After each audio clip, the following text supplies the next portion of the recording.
Jamar. What's going on YouTube? Washington. This your boy, Marty for here once again. Hey, what's going on YouTube? This your boy Jamar here once again, and we are back in the swing of things. We're getting into things related to music. Now, I put a poll on my Twitter account. If you're not following me, twitter.com/Jamar84, okay? I put a Twitter poll up on which artists' albums that I wanted to rank from my opinion, worst to best. And I put three people. I put Beyonce, I put Rihanna, and then I put Lady Gaga, who are three of the people whose discography is off the top of my head anyway, that I am the most familiar with in their entirety. So I feel like I could give a well-informed enough opinion on which ones I feel. Now, of course, everybody's gonna be different, but which ones that I feel are their best and their worst, okay? So the poll picked Beyonce to go first. So we'll do Beyonce first, then we'll do Rihanna, and then we'll follow up last with Lady Gaga in the initial spring of these videos. So we're gonna continue to do other people, no, don't get me wrong, but for the ones that we're gonna start off with, just to kind of see how you guys are feeling about this type of video, we're gonna start with Queen Bee herself. So, this was not easy, all right? And we're only counting her 6 official studio albums, so we're not counting Everything Is Love with Jay-Z. We're not counting The Gift that she tied with the Lion King movie. Those are separate. We're only counting the 6 albums that she put out alone as a solo artist under the name Beyonce, okay? So, girl, y'all gonna be mad at me. I just feel like there's no right answer to this. But we're gonna go ahead and get into the ranking. So she has 6 albums. Coming in at number 6, I think that now, I know there's gonna be some people out here who are fans of this album, but I feel whenever I've had this discussion with other people, we all can collectively agree, okay, that I Am Sasha Fierce is her worst album. I said what I said. Now, mind you, even though it's her worst, I do want to acknowledge some tracks that I do like. I do like Sweet Dreams. I do like Ave Maria. Hell, I even like Scared of Lonely and Broken Hearted Girl, but as a whole, and then you have to compare it to the other 5 still left on this list, it's at the bottom. I'm sorry, she's up for elimination. Well, no, she went home already. She's not up for, she's already gone. And even Beyonce herself said that the album was not a classic. And even though it had single A's, one of her biggest hits of her career, and that's why it's gonna be hard, because I mean, all of Beyonce's albums are good in comparison to, even her worst are better than some of the other girls, but it's just if we're only comparing what we got to choose from, this is it.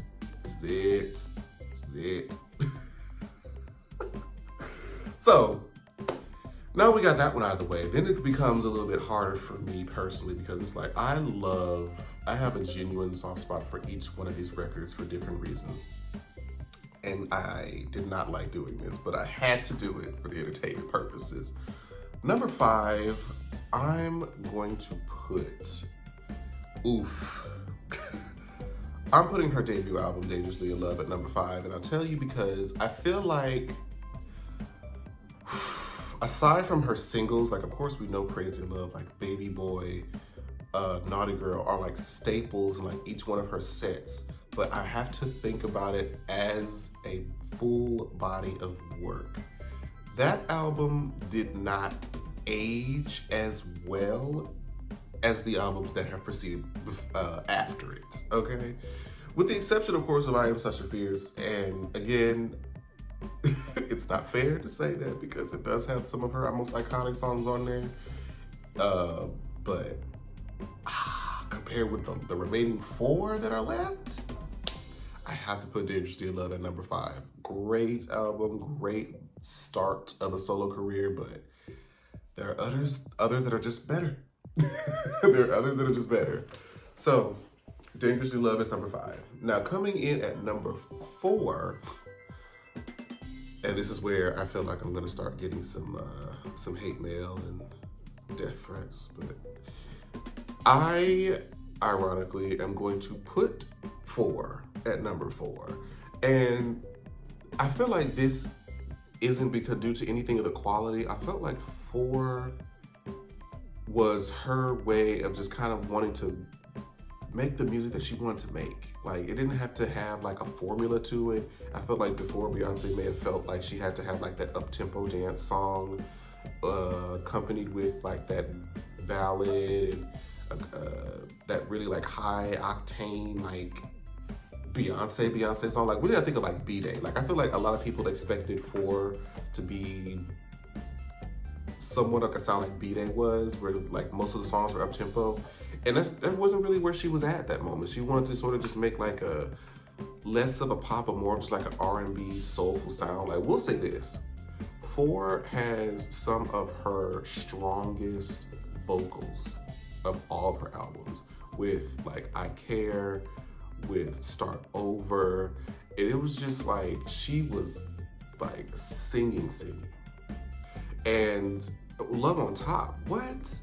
Those octane going up, like it's really, at this point, it's hard to say anything bad about the rest of these, and these are really just boiling down to very minute personal preferences at this point, because they're all amazing. Let's be honest, they're all amazing. But 4, I think, I don't listen to a large amount of those tracks today. I think at the time, actually, you know what? As I'm talking about it, it's starting to make sense as to why I put this down there. It's still great. I don't listen to them at the time. I don't listen to them now as opposed to when it first came out. But when it did first come out, like, they were like overly played on like a lot of the clubs. Every time I went out, one of the girls of the drag queen was always performing Countdown and End of Time or Schooling Life and like Dance for You. Like, it was just overly played to me, and it kind of ruined it a little bit for my personal experience. And I think that's why I put it in the place that I did. But it doesn't take away from the, the value and the quality of the project. There we go. That's why I did that. So after we get from 4, I am going to put B-Day at number 3, okay? I'm gonna put B-Day at number 3 because honestly, B-Day is just like, it's been coined as like the gay album because it has like a lot of the songs that were that up-tempo, like Beyonce, like kind of like whenever we think of like a staple, like Beyonce sound and visual, like I think of B-Day. It's like, just like when she really, she cemented herself many years ago, but it was just like, this was when like her performance style was sort of cemented with like the lavish costumes, the big hair, the wind blown, just like the high octane choreography. Like, it like is almost unskippable. It's almost unskippable. It has like some of her, again, one of the most iconic songs and performances that she has for both Irreplaceable and Resentment. And like, who can forget Upgrade You, Deja Vu, Freakum Dress, Green Light? Like, these are all just like disco, go-go girl sounds. And at the time, like, that was it. And really, like, she kind of took this kind of sound from A. Marie at the time, but it is what it is. It is what it is. Great album. Oh, Get Me Bodied. Yes, almost forgot about Get Me Bodied, bitch. So I put it at number 3, and just because I do play a lot of those songs today whenever I'm just like in that mood. But the 2 albums that y'all knew it was gonna come down to are the ones that are left. And this is between Self-Titled and Lemonade. Now, I had to sit with this for a very long time. And again, it's like it comes down to just like the hairs, like the tiny splitting hair decisions that is just put one over the other, because an argument can be made for either one, honestly. And at number 2, please don't kill me. Please don't kill me. At number 2, I'm putting Self-Titled. Wait, before you type that hate comment in that comment section, I'm putting Self-Titled at number 2 and I'm giving Lemonade number 1. And I give Self-Titled number 2 only because I feel like Self-Titled, a lot of what made Self-Titled so memorable and iconic was how it was released. And how she wasn't the first. A lot of people feel like Beyonce was the first artist to ever just drop a project out of nowhere with all these videos.